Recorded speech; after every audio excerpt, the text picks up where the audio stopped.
Ma'am नमस्कार मु आपन को स्वागत करी कनक न्यूज को।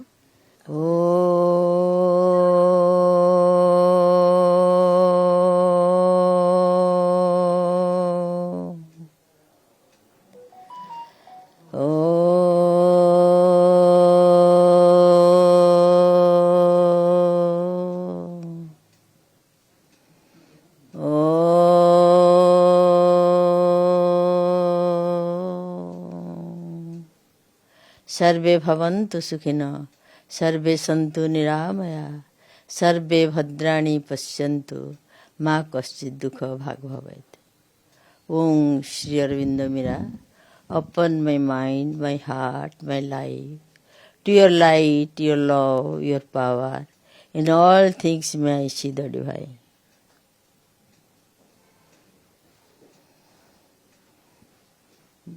Shrimati Nalini Prabha Pattnaik Rourkela institute management studies अध्यक्षा।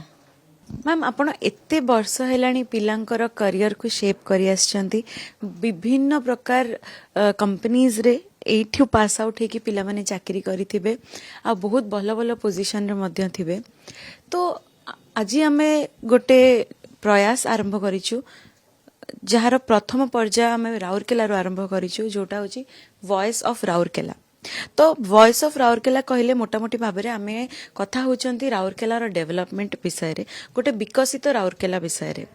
तो जेहेतु एते वर्ष हेलानी आपण शिक्षा दबारे आपण एते जड़ी हेकी रहिचंती विभिन्न प्रकार पिला को आपण पिला को देखुचंती विभिन्न प्रकार पिलांकर पेरेंट्स को मध्य देखुतबे। तो आपण को कौन लागुची आमे राउरकेला हमर केते डेवलप्ड आउ एई डेवलपमेंट पछरे एजुकेशन रो केते हाथ रहिची? मोट पर मु कहबी आम Rourkela institute of management studies दीर्घ 40 वर्ष ऊर्ध्व ए शिक्षानुष्ठान गढ़ी उठी उत्थान बहुत उत्थान पतन भितर आज पर्यंत तिष्ठि रही। एठू बहुत दक्ष कुशली सब स्टूडेंट सब जाकि विभिन्न जगार देश विदेश रे बहुत सुनाम अर्जन करचंती।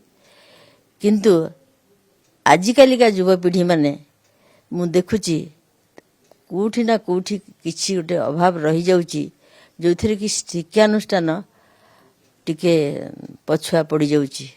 किंतु वर्तमान दी वर्ष हेलानी हमर जो भिसी आछंती विपुटर श्रीयुक्त अम्यरथ सी अलौकिक भाव में डेवलपमेंट करुचंती पिला को यथेष्ट विभिन्न रकमर शिक्षानुष्ठान प्रणाली टू इम्प्रूव द स्टैंडर्ड और इम्प्रूव द सिचुएशन सब किसी दिगरे से बहुत बहुत इंटरेस्ट नहीं बहुत किसी करि पारुचंती। सेटा बहुत इंटरेस्टिंग आउ स्वागत जनाऊँगी आउ भी कृतज्ञता जनाऊँगी। किंतु आगुरु आमर राउरकेला शिक्षानुष्ठान दिगरे बहुत आगुआ थिला। वर्तमान किछि वर्ष हैला जोटा पछई थिला वर्तमान सेटा बहुत द्रुत गति रे आगुची सेटा मु फील करूची। मैडम जितेबाला मु राउरकेला कथा कहबी सेतेबेले आम सामना को आसे स्मार्ट सिटी कहीं राउरकेला को स्मार्ट सिटी भाव में घोषणा करा जायतिला। तो जितेबाला मु स्मार्ट सिटी कथा कहबी सेतेबेले मु कहबी स्मार्ट एजुकेशन। तो आपण को कौन लगुच आमे राउरकेला रे पिला मानकु स्मार्ट एजुकेशन प्रोवाइड करूचंती कि? स्मार्ट सिटी अबाउट एजुकेशन कहले सेटा समस्त पेरेंट्स माने बहुत कॉन्शियस अछंती।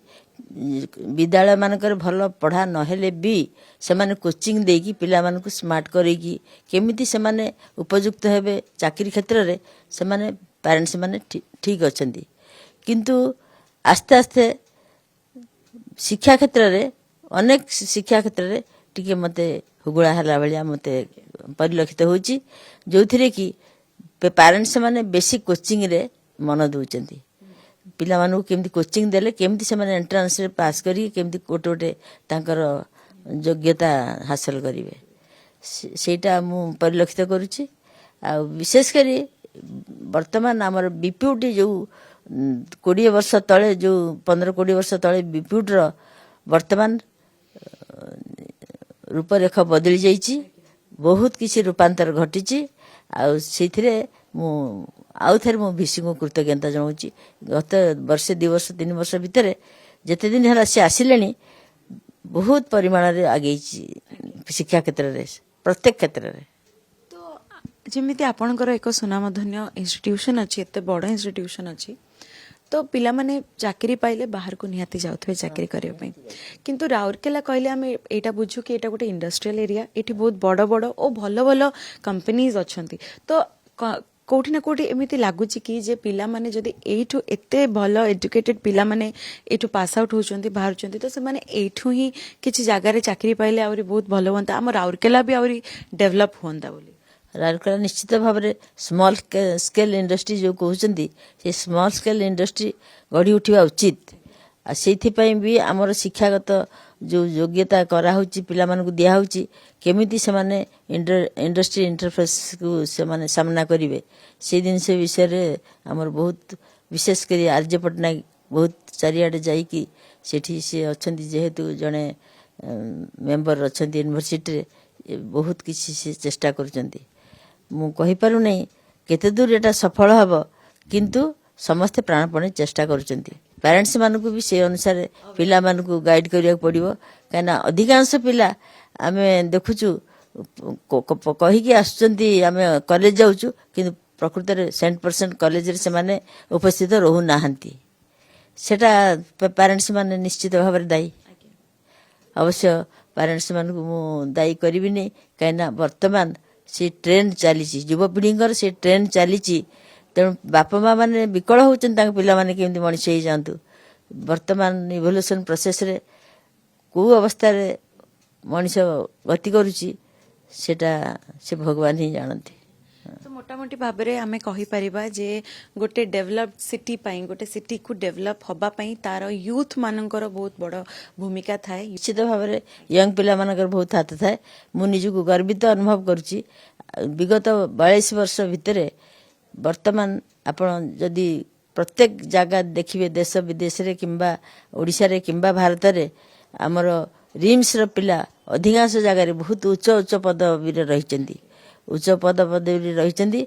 କିନ୍ତୁ ବର୍ତ୍ତମାନ ପିଲାମାନେ ଆଉ ଚାକିରି କରିବା ପାଇଁ ଚାହୁଁନାହାନ୍ତି। ସମସ୍ତେ ଭାବୁଛନ୍ତି ଆମେ ଗୋଟେ ଗୋଟେ ଏଣ୍ଟରପ୍ରେନର ହବୁ, କିନ୍ତୁ ସେଇ ଅନୁସାରେ ସେମାନେ ନିଜକୁ ସଫଳ ମଣିଷ କରିପାରୁନାହାନ୍ତି। କାହିଁକି ନା ତାଙ୍କର ଗୋଟେ ଅଲଗା ଭାଇସେସ୍ ରହିଯାଉଛି, ଯେଉଁଥିରେ କି ସିନେମା, ମଲ୍, ବୁଲିବା, ବର୍ତ୍ତମାନ ଏତେ କୋ ଏଜୁକେସନରେ ଏତେ ଫ୍ରିଡମ୍ ହେଇଯାଇଛି, ଯେଉଁଥିରେ କି ସେମାନେ ପାଠଟାକୁ ଆଉ ପ୍ରାଧାନ୍ୟ ନ ଦେଇକି ସାଙ୍ଗସାଥିଟାକୁ ବେଶୀ ପ୍ରାଧାନ୍ୟ ଦେଉଛନ୍ତି।